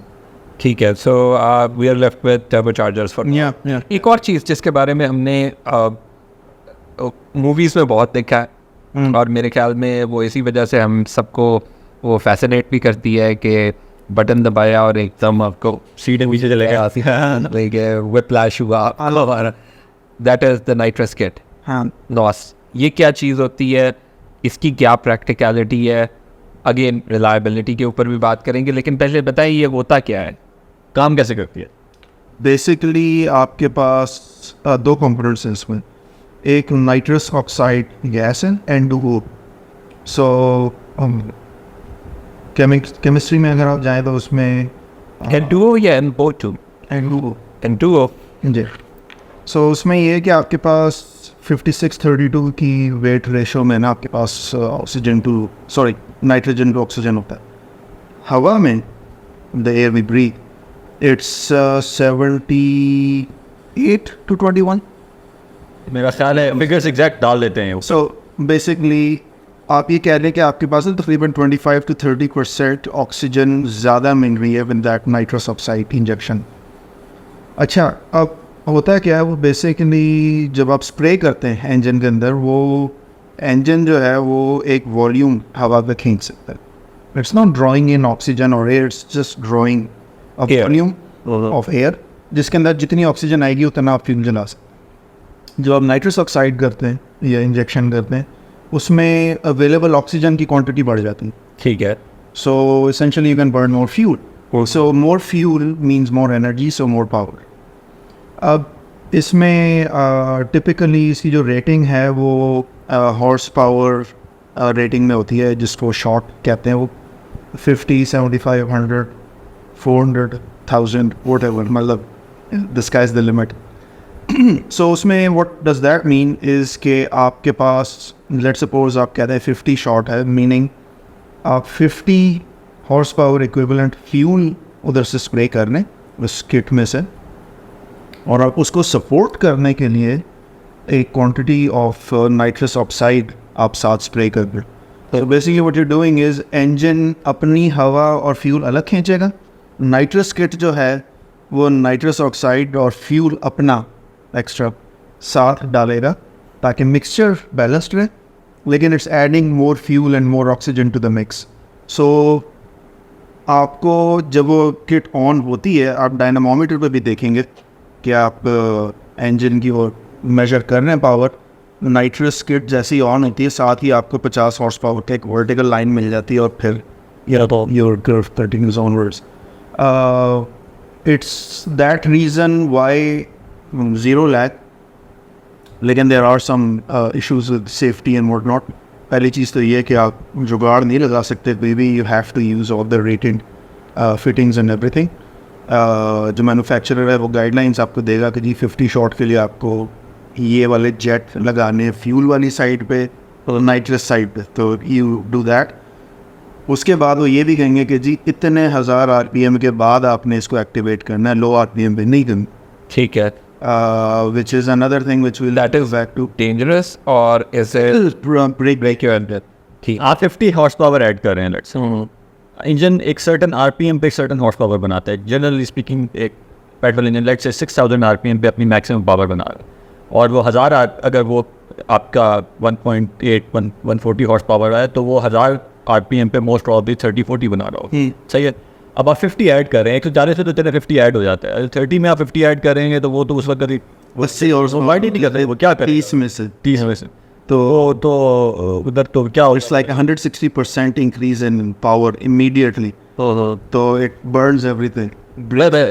Basically melts the हाँ. मतलब पता नहीं क्या करेगा. पता है क्या करता है नाइट्रस वाले engines देखे हैं and it's not pretty. So इसलिए you keep it relatively high RPM. उधर से फिर आप करते हैं activate. It's easy to use. Well, not easy to use. It's once it's tuned, it's लेकिन ये मॉडर्न किट्स हैं ये तो खुद भी देख लेती हैं ना किससे कारण मैंने स्प्रे आप दबाते हुए महंगी वाले kits. We are talking about budget here. तो उसमें ये कि आपको खुद काफ़ी होमवर्क करना पड़ता है. But again, you have to fill the bottles up. And how is it I don't know. I don't. Play. हाँ लेकिन वो मिल जाती है. वो इधर तो अस्पतालों से भी ले रहे होते हैं वो नहीं. I have no idea. क्योंकि एक हॉट रॉडर्स की टर्म है बॉटल्स आर फॉर बेबीज. तो नाइट्रस बॉटल कहते हैं इसको तो इसलिए like I am firmly in the turbo charging camp. I mean just for the technical aspect. लेकिन nitrous I mean it's good. वो लेकिन यही है कि वो ओकेजनल स्कोर्ट के लिए इट्स वेरी गुड. लेकिन इट्स नॉट समथिंग कि जी आप वो हर वक्त वापस किसी OEM एप्लीकेशन में कभी भी नाइट्रस आएंगे. Can you think of OEM का मतलब फैक्ट्री इंजन्स में आई है हवाई जहाज़ों में वर्ल्ड वॉर 2 के दौरान. लेकिन आई मीन वो जब डाइव करके वो ऊपर जाते थे उस वक्त होता था उनके. लेकिन it's not something I mean गाड़ियों में नहीं होता कभी भी. सस्टेनेबल नहीं है ना एक्सपेंसिव है but basically you are it's not safe. Nitrous is an option. Is it a cheap option in comparison to turbocharged? It's not clearly. It's cheap to apply. Lekin reusing turbocharger, supercharger are free. This you have to fill up or whatever amount of money. whatever hospital you can get you Even sure के hospitals में नहीं तो होती है वो hospital से. nothing else. वो anesthetic है. अच्छा ठीक है. तो अच्छा तो अगेन a ballpark figure. हाँ. क्या आपका ख्याल है what should our कल्टस भाई और सिटी भाई look at किस तरह का बजट उसको रखना चाहिए अगर वो नाइट्रस किट लगाना चाह रहा है. 1 2 रिलायबिलिटी पे इससे कोई फ़र्क पड़ जाता है अगर वो पड़ता है. देखें डिमिनिशिंग रिटर्न्स वाली बात है. टिपिकल आप कोई भी ऑनलाइन आप किट देखेंगे it's I think a good kit is I think starting from $500. ठीक है. आप उसको कंपेयर करना. अब वो आपको पता है कि ऑटो पार्ट्स के लिए जो ड्यूटीज़ हैं वो ज़रा इट्स ऑलमोस्ट लाइक ओवर 100% अगर आप ऑफिशियल उससे मंगाते तो वो कॉस्ट है. उसके बाद you have to fill the bottle क्योंकि it's never shipped with gas. That doesn't happen. Again I would say जो आपकी पीक पावर है उसका 60% तक आप कर सकते हैं. But that's touching danger. 40% is a very good thing. तो अगर आपकी let's suppose 250 horse power की गाड़ी है तो 100 horse power is working. तो 140 horse power की है तो about 50, 60, 75 is roughly okay. Cultus कितनी 60, 70? 60 horse power में I won't go anything about 25. 30 maybe. And that is also occasional power. That's हाँ ये नहीं कि हर वक्त वो जैसे ही निकले और साथ ही वो नाइट्रस दबा के बाजार जा रहे हैं. I mean you don't do that. You do that with turbocharging. You can do that. Turbocharging is you use it every day whenever you want. ठीक है. तो आप personally would you recommend nitrous? देखें बहुत हाई परफॉर्मेंस एप्लीकेशंस में nitrous oxide जो है वो टर्बोचार्जर इन्होंने स्पूलिंग की बात की थी लैग को कम करने के लिए उसमें इस्तेमाल होता है. But that is not your normal use vehicle. So unless it's that application, you can't. ठीक I है. mean, I would never recommend nitrous, even though clients मेरे हैं जो कि इन 2 गाड़ियों में अभी इंस्टॉल करना है. एक में इंस्टॉल हो गया, अभी ट्यून करना है उसको. वो किधर किया है? वो स्ट्रीट रेसिंग की है या वो रैली की है? ड्रिफ्ट की. तो लेकिन ड्रिफ्ट में नाइट्रस की रिक्वायरमेंट नहीं होती है. Guessing is using it for Mexico racing. So whatever, हम उसको फाटा रेसिंग कहेंगे. लेट्स नॉट, और maybe I should say that. I don't want to make anyone angry, लेकिन you know what it means. तो हाँ, और वैसे भी नाइट्रस ऑक्साइड का सबसे बड़ा इशू ये भी है कि वो क्रैश सेफ्टी में इट्स प्रीटी पुअर, क्योंकि बॉटल्स जो हैं दे फेयरली हैवी. और लोग जो हैं हमारे यहाँ मॉडिफिकेशन करते हुए वो इस चीज़ का बिल्कुल ख्याल नहीं रखते. खुदा न खासा फ्रंट हेड कोलिजन हो या रियर हेड कोलिजन हो, तो जो बॉटल है वो आपने टेदर की हुई है बॉडी के साथ, तो कैसे की हुई है, लाइंस किस डायरेक्शन में जा रही हैं. You don't want a bottle flying through the rear seat in your back when you are driving, और rather if you get into a crash. तो ये चीज़ें और इन्फ्लेमेबल भी है. इनफ्लेमेबल इन इटसेल्फ नहीं है, लेकिन अगर कोई किसी चीज़ को आग लगी हुई है, कागज़, कपड़ा, tyre, fuel, it will make a huge. हाँ, वो ऑक्सीजन है.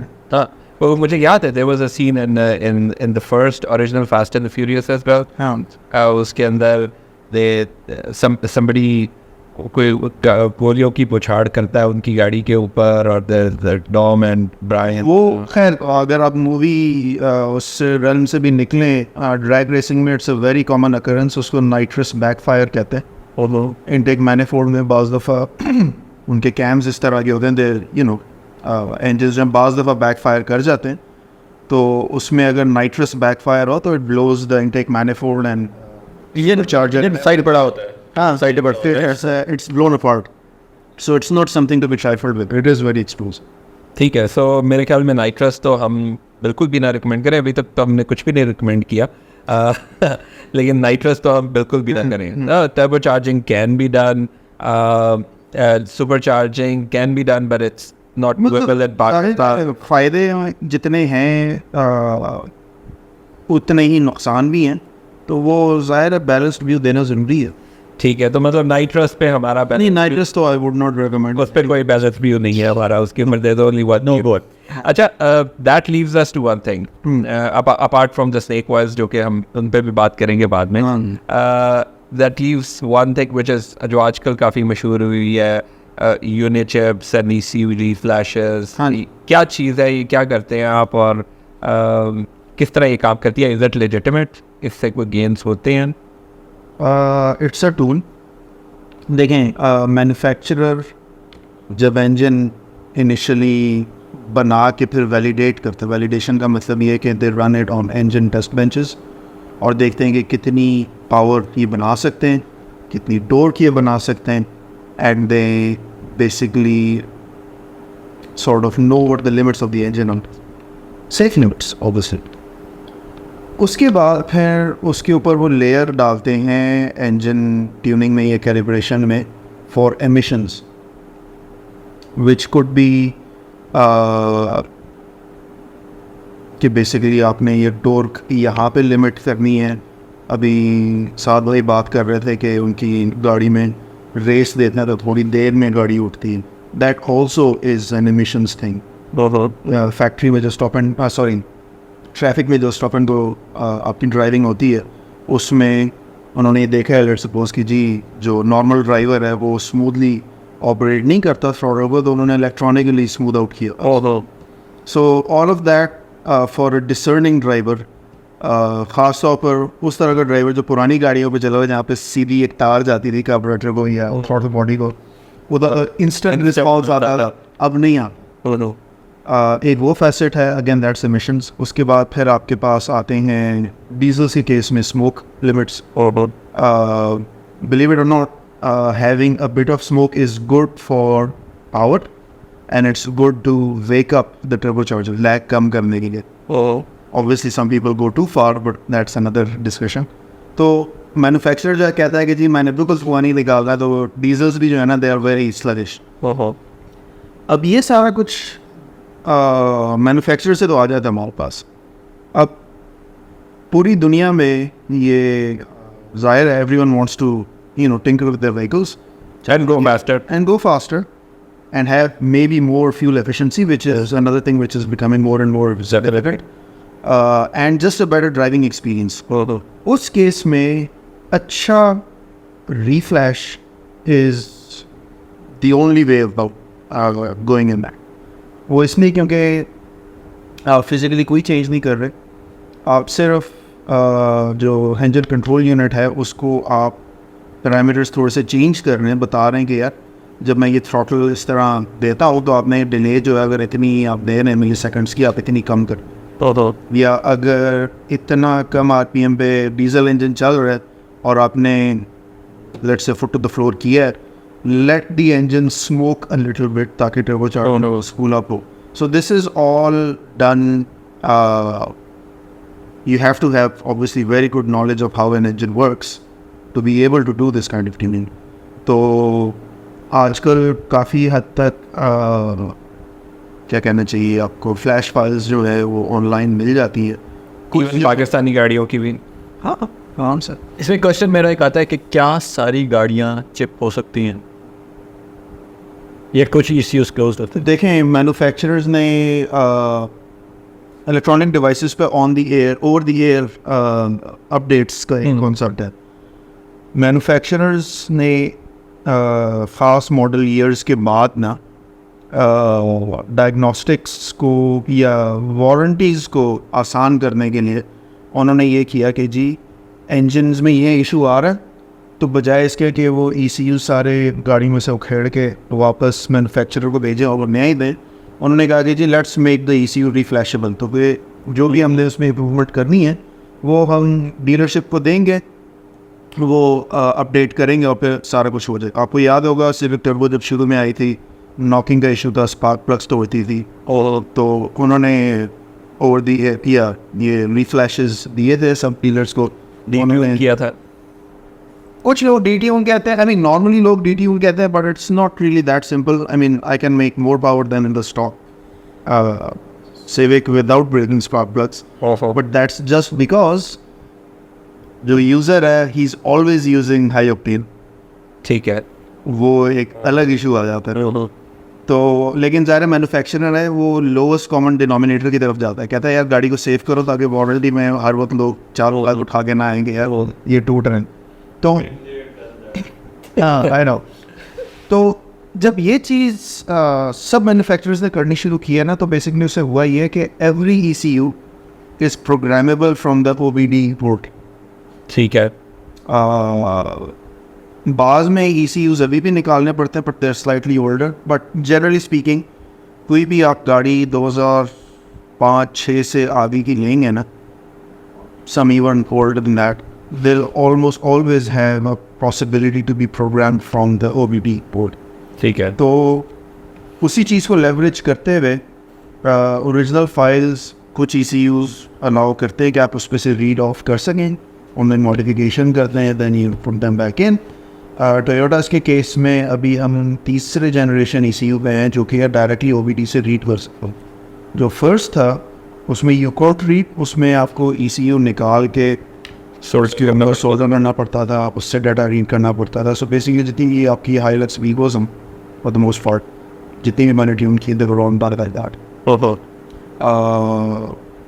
वो इतना ओपन हो गया था कि वो फाइल्स आपको वैसे ही इंटरनेट पे मिल जाती थी, just read the format number और फिर कर दे. लेकिन बास क्लाइंट्स फिर भी कहते थे कि जी आप हमारी ओरिजिनल फाइल रीड कर दे ताकि हमारे पास बिल्कुल ज़ीरो. ठीक है, कर देते. उसके बाद you could program them from the OBD, that was allowed. फिर उसके बाद सेकंड जनरेशन आया विच वाज रीवो, जब 1 KD से 1 GD पहली दफ़ा हुई. That was not readable by port, that was not readable directly, वो मैन्युफैक्चरर के पास ही उसकी फाइल्स थी. तो उस वक्त ट्यूनिंग कम्युनिटी को थोड़ा बहुत वो मसला हुआ था. वो अगेन बात यही है कि मैन्युफैक्चरर्स की तरफ से भी वो फाइल्स लीक आउट हो जाती हैं अक्सर औकात. तो उन्होंने ECUs ले के बेंच के ऊपर फाइल्स डाल के ब्रिक कर के फॉर ऑलरेडी गुरुस ने नो दैट फाइल्स बना ली. कि जी ये वाली इसके साथ सही चलती है, तो दैट वर्क। फिर उन्होंने टोयोटा ने कहा यार हम लॉक करें भी फिर भी कोई फ़र्क नहीं पड़ता, उन्होंने तो बिल्कुल ही खोलने गया, तुमने पढ़ना जो करना। थर्ड जनरेशन में ये होता है। हाँ। और थर्ड जनरेशन में आप रीड भी कर सकते हो, आप राइट भी कर सकते हो। सो टकोमा थर्ड जनरेशन जो है आपकी 3.5 वाली, आपकी जो वो वीवो 2021 से अब जो हैं जो 200 हॉर्स पावर है जिसकी पाकिस्तान वाली भी। पाकिस्तान वाली फॉर्च्यूनर 7। सारी हाँ अच्छा, सारी नहीं, ये हम लोग ना सारी नहीं बनी। सारी नहीं बनी। हम लोग इस बात पे ऐसे कह रहे हैं कि पढ़ लो, राइट कर दो, लेकिन ये आम बंदा नहीं कर सकता। आप अगर फाइल पढ़ेंगे ना उसमें, क्योंकि मैं I have tried doing this myself, आप फाइल पढ़ेंगे वो आपको बाइनरी फाइल मिलेगा, जीरोस एंड वंस मिलेंगे। Definitely you can't make sense out of it. Softwares होते हैं जो they make a little bit sense out of it, लेकिन then you have to know कि आपने क्या करा। आपने गलत चीज़ छेड़ दी तो आपकी गाड़ी नहीं चलेगी। ठीक हो सही है ना, वो उसका पूरा कोड है। तो प्रोफेशनल शुड बी डूइंग बात टर्बो चार्ज शायद कोई नॉन प्रोफेशनल करते, वेल्डिंग वोल्डिंग करके, ये कोई नॉन प्रोफेशनल नहीं कर सकता। It is very very difficult. मतलब मैं तो इससे बहुत दूर भागूंगा। आपको देखना पड़ता है कौन सा ग्राफ आपने छेड़ना है, कौन सा क्या करना है आपने, ये बहुत मुश्किल। अच्छा, तो टू रैप थिंग्स अप, जो मुझे समझ आया है वो ये है कि आज हमने बात की इंजन परफॉर्मेंस मॉडिफिकेशंस के बारे में, इंजन परफॉर्मेंस को किस तरह अपग्रेड किया जा सकता है। उसमें हमने मैकेनिकल साइड ऑफ थिंग्स के ऊपर हम गए हैं, जिसमें turbocharging, supercharging, nitrous kits वगैरह के बारे में हमने बात की। और ये वो मॉडिफिकेशंस है जो कि बोल्ट ऑन है।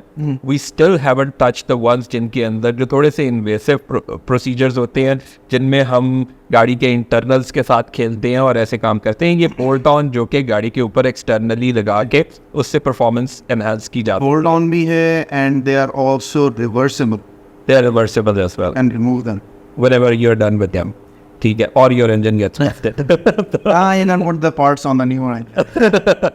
तो मेरे ख्याल में this is a good wrap, this is a good episode जिसके अंदर at least one part of the modification हमने कवर कर ली है। नेक्स्ट एपिसोड के अंदर I think we should be looking at the electronic side of bolt on modifications for a car. तो viewers, उम्मीद है आपको ये हमारा शो पसंद आया होगा। आपने देखा जिस तरह हमने वन साइड ऑफ मॉडिफिकेशन को आज पकड़ा, जिसके अंदर बोल्ट ऑन मैकेनिकल मॉडिफिकेशन जिनसे आप अपनी गाड़ी की परफॉर्मेंस को इन्हांस कर सकते हैं। नेक्स्ट एपिसोड के अंदर there are loads of other modifications जिनको हम टारगेट करेंगे। मैं इस मौके के ऊपर नाशिद का और डॉक्टर समी का शुक्रिया अदा करना चाहता हूँ। आप डेफिनेटली डॉक्टर समी के रैली क्राफ्ट के पेज को देखिए, हमने लिंक्स डाल दिए हैं अपने डिस्क्रिप्शन के अंदर। You will find loads of exotic parts जो कि आप हैरान होंगे कि इस तरह के पार्ट्स पाकिस्तान में भी किस क्वालिटी में मैन्युफैक्चर हो रहे हैं। लाइक, सब्सक्राइब और शेयर करना ना भूलिएगा। आपसे मुलाकात होती है नेक्स्ट एपिसोड में। अल्लाह हाफ़िज़।